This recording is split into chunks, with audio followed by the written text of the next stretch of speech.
I don't know about you, but I absolutely love hearing stories about people entering a company on the ground floor and working their way all the way up to the top. A friend of mine once told me a story about how his father came to the US as a very young man and he was hired to work in a parking garage. Fast forward a few decades, and guess what? He retired as the president of that organization.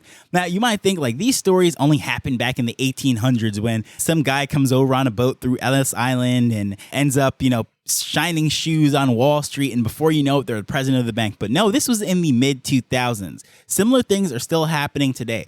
So today we're going to discuss how to get noticed by these NFT founders and teams and then climb the ranks. Hello, I'm Taj, digitally known as Tropic Vibes, the host of Nifty Business, where we highlight NFTs and explore Web 3.0 as we move from pure speculation to creating real-world value.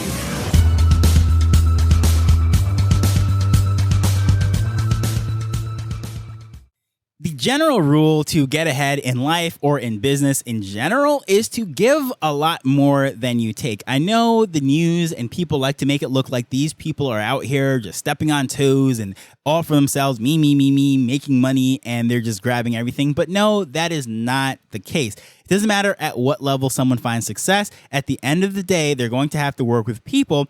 And giving is always better than taking because there's only but so many bridges that you can possibly burn. When you're actually trying to get noticed by these founders and these companies, especially if you're trying to get a job with them or get on the team, is to, number one, just not spam them. Because a thing that I see, and it just makes me cringe every time I see it, is they're bombarding them in the Discord or on Twitter saying, hey, can I work with a team? Can I work with a team? And it's like I feel bad for them that they're putting themselves out there. It's almost like when you watch a movie or even in real life, when you see someone just throwing themselves at a romantic interest, and it's like, man, that is not how you do it, right? They look so desperate. It just looks terrible. Well, anyways, people do that in Discord and on Twitter every single day. And it was much worse during the bull market when it seemed like as soon as you associated with one of these projects that you'd become a millionaire. But, now things have calmed down, but people are still doing it. Ultimately, you want to provide value up front, whether that is to the community itself or it is to the project and the founders. You're going to put yourself out there in a way that you're not asking for something, you are giving. And this is not even a new philosophy. This is something that even Gary Vee has written books about, jab, jab, jab, right hook, is you're giving, and then taking. That swing that you take comes back to you. Full disclosure, I have not read the book. However, I have spoken to a lot of people that have read the book, and this is something that always comes up into conversation. Not to mention, I've heard Gary speak about it multiple times. So, but putting that out there, I haven't read the book. However, I endorse the message behind the book. So that is what you're going to try to do. So generally speaking, what I'm going to give is a strategy that works best for Twitter, since that really is the hub of the NFT and crypto community. However, this can work on other platforms. I know some of these projects actually have a LinkedIn presence. Instagram is kind of spammy and sketchy at this point, and it really hasn't built up there. TikTok is hit or miss, mostly for media. But as far as getting in contact with these companies and these founding team members, for the most part, I'm seeing the best places to do that outside of Discord is Twitter first, number one, and also on LinkedIn.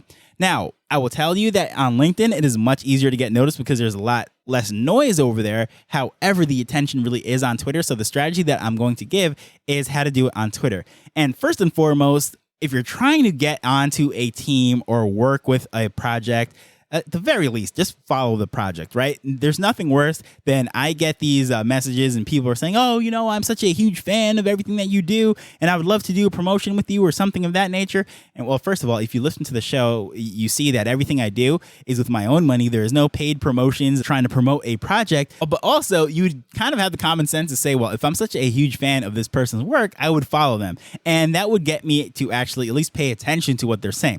But number one, I would just say, just make sure that if you're going to reach out to any of these people or try to work with them, just follow them. It's the least you could do. I mean, it's just one click for the very least.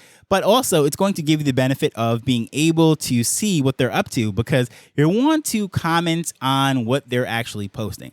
So let's say I'm trying to get in with a particular project and they're posting about their new drop that's upcoming or a new utility. Well, if you're commenting saying, hey, this is pretty great, I'm really excited about this feature because of XYZ, and I like how you incorporated it with that project and whatever it is, that is going to be noticed a lot more than a smiley emoji or a fire emoji, because thousands of people are doing that. Even better, if you're retweeting that, when you do the shared retweet or the quoted retweet, where you're cross promoting what it is that they're putting out there, but then you're going to put your own commentary, maybe adding some insight to it, adding a little bit of value, adding value to that original post, then they're going to like it and retweet it. And it's doing two things. Number one, it's organically sharing out their content, which is important to them. But also, it is putting your own spin onto it so that you're presenting yourself as someone who has actually an idea. You have a thought about something, and you're not just hitting that retweet and just regurgitating information. You're putting something out there, and it's appreciated because a lot of times this actually starts up a conversation. I can't tell you how many times I have quoted retweet a project or a person, an individual that I'm just a fan of. I'm not even trying to necessarily work with them or anything. It's just the information that I do put out because, again, I'm a content creator, so I do have a responsibility to my audience to share content. And when I'm doing that, a lot of the times these people end up reaching out to me, sending me a DM, or just responding right there on the thread and starting a conversation, which is very cool. So in that regard, it is a win-win because the conversation is started, but then also attention is being pointed back to them. And creating your own content and highlights is a great way to do that too. So let's say you are a true fan of this particular project. You might hold it if it's an NFT project, or if it is, let's say, some sort of blockchain development project or whatever it might be, that they're making some developments that you find very interesting. So let's just say this is some sort of AI blockchain development company. Writing an article or a post or a thread about the development of AI and how it's going to move forward Web3 and all of this technology within blockchain to better hit the masses and better serve people, and tagging that company in there and saying, this is something that's very interesting. A lot of people have their doubts about AI and how blockchain technology can be incorporated with this and how it can benefit the public. But I really like how company XYZ is doing these different things. And if you check out what they're doing over here with their release of whatever project it is that they're working on, I think it is very interesting because more projects like this will benefit people in various areas, whether it be teachers or whatever it might be. Just having some sort of information like that where it's a dialogue and it's actually incorporating that. Now, again, it's going to do two things. You're going to put the spotlight on them. So it's like, oh, wow, they're actually giving me some publicity and highlighting and appreciating the things that I'm doing. But in addition to that, this person clearly knows what they're talking about because they have an eye on the future, have an eye on what we're doing and how all this incorporates in. So these things are just putting you on the map and on the radar of said project or said founder. Another thing too is when someone comes into an NFT community, it is so easy to just say hi to them, because a lot of the times when someone buys an NFT, they share their very first one. Hey, I just finally got into X community and I'm so excited. I've had my eye on them for so long, but I never had the money, but the price was just right. And this one spoke to me. Well, just commenting under that saying, hey, congratulations, welcome in. Let me know if you have any questions about the utility. I don't know if you know about the 3D capabilities. I don't know if you know about the in real life events that are taking place next month or the meetups that we have in Zoom, whatever it is, just reach out to that person in a little comment. I mean, literally it takes 30 seconds, but it goes a long way. And also it's just, again, popping up there because remember when they posted that and saying, hey, I'm so excited that I got my first whatever project it is, that project was tagged in it. So when you're communicating with them, you're actually speaking with them, guess what? A lot of the times you're going to see that they are going to either, the project itself is either going to like it or add on to that and even reach out to you. I do this for Chibi Labs quite often and 90s Babes is because I really like those communities and I don't want people to just come in there and say, wow, this is a dead project and leave.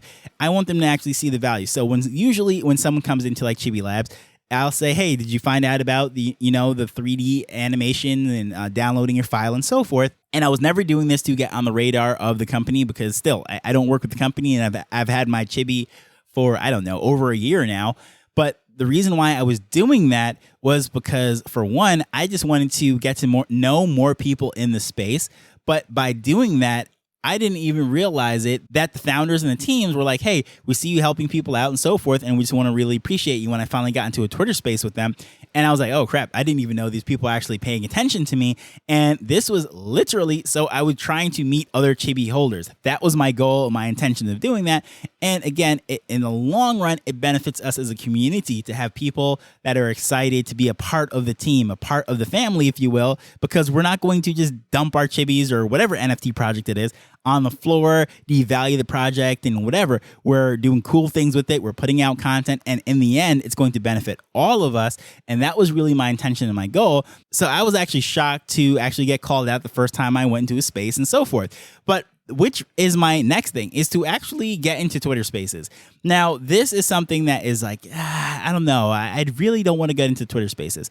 But trust me, like, even if you're not one with the gift of gab, you like to talk, right? That is, very common with the whole podcaster community, whatever. We like to say we have the gift of gab. Believe it or not, I am actually not with the gift of gab. I am an introvert.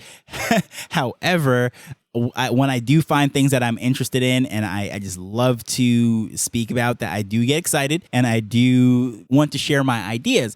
Now, when it comes to a Twitter space, like, you might not be the person who gets up there and carries the room, but just to be in there, especially if it's a space of, let's say, 20 people and you're constantly in there. Let's say they have one every single week and you're always in there, and there's only 20 people. It doesn't take long for you to actually get noticed and say, hey, so-and-so, I see Tropic Vibes, you're always in the room. What's up? If you have anything to say, feel free to come up, no pressure. You'll start to hear things like that. Before you know it, you'll raise your hand, they'll bring you up on stage and say, hey, I just want to say, great space you guys are having. And I just want to say the last event you had was just very cool. I enjoyed myself. That's it. Turn off your mic, and whether you go back down to the audience or whatever it is, just let them know. And things like that is how you're going to get noticed. People are going to actually see and appreciate you, that you're sticking around, you're involved, and you're tuned in. And I know it could be very intimidating. Nobody actually hates to hear their voice more than I do. It's you might think that I release this podcast every single day and I'm editing this stuff, that I might think that I have a good podcast voice or mind hearing myself, or don't mind hearing myself in spaces and stuff. But no, truthfully, I don't. Right? I have yet to really find someone that is that conceited and full of themselves to think that, oh yeah, they have the perfect voice, I could listen to myself all day. Pretty much everyone I speak to doesn't want to hear themselves, right? So just getting over that first initial one, and just make it very simple. Just a quick hello, a quick compliment, or even a question. Write it down if you need to. Just say, hey, I was just wondering about the blank feature that the NFT has, and I was a little confused about that. Could you explain that for me? That's it. Be quiet, close off your mic, let them answer. After that, say, you know what? Thank you very much. If anything, I'll be down in the audience. I enjoy the space. That's it. So you really could get away with getting noticed with saying very little and just consistently showing up. That's the important thing, just being consistent. And when you get up there too, just don't get up there and start talking about yourself. Hey, I'm Tropic Vibes and I have this daily podcast and I just want you to let you know that I am a part of this project and all this stuff that is really self-serving. No, that is no. Nobody wants that. And even if it is a shill space, people just sort of tune out to that stuff. So what you want to do is go up there, have a conversation. You wouldn't do that in person, would you? That's sort of like, just think about it. You go to a party and you want to get the attention of someone, and you just get up there and you start to talk with. Well, I know when I was in college, that was actually pretty common. Believe it or not, I was on the football team, and there were some guys that would literally go up to girls and say, hey, I'm so-and-so, and I'm on the football team. Like, really? Dude, you started the conversation off like that? So don't be that guy, right? So you want to get up there, you have a conversation, just be like, hey, what's up? How's it going? Are you enjoying yourself? So forth. And then lead into it. So, hey, what do you do here? I'm on the football team.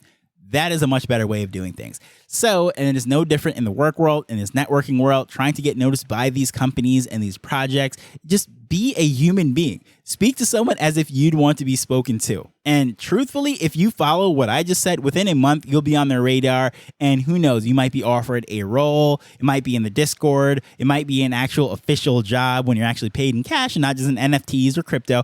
Who knows what it might be? But at the end of the day, really work your way in there first. Give value to them. Show that you have something to say, that you can actually bring something to the table, and don't just spam them and start DMing them and asking, hey, can I be a part of the team? Can I be a part of the team? like really set that up some way. Are they even looking to expand the team? Is there enough to even go around, or are they in a dull period right now? Are they overhired and trying to figure out how to cut staff? You want to know exactly what their needs are, what you can offer before you even open up that conversation. But many times just doing what I just said, they'll present things to you. And I couldn't tell you how many times I've actually been approached by various projects and I say, you know what, that is not something I'm not really interested in, but maybe you can reach out to so-and-so, or maybe down the line, if anything changes, I'll let you know how that goes, but I'd be more than happy to feature your thing and just speak about it for free. And I don't want anything, no compensation and so forth. And at the end of the day, I just enjoy being a part of this, hanging out with you guys. And truthfully, that is how I end up finding a lot of my information. It's just spending time with these different projects. And it's really no different than if I was trying to be a part of their team or get a job with them. So hopefully you found this interesting and helpful. If you did, I mean, it has been quite a while since I've asked for a rating or review. It does help out the show a long way. Just a little feedback, constructive criticism, but also just people browsing around their app to see what podcast to listen to. It's great to see some reviews. Nobody wants to wander into the restaurant that doesn't have any reviews, so I'd greatly appreciate that. But either way, I just want to thank you for taking time to listen to this as we're learning and building Web3 together. So until next time, later. The Nifty Business Arrow is not investment advice. It provides insights and information within the space. As with anything, please do your own research before making a decision whether you're making an investment or a purchase.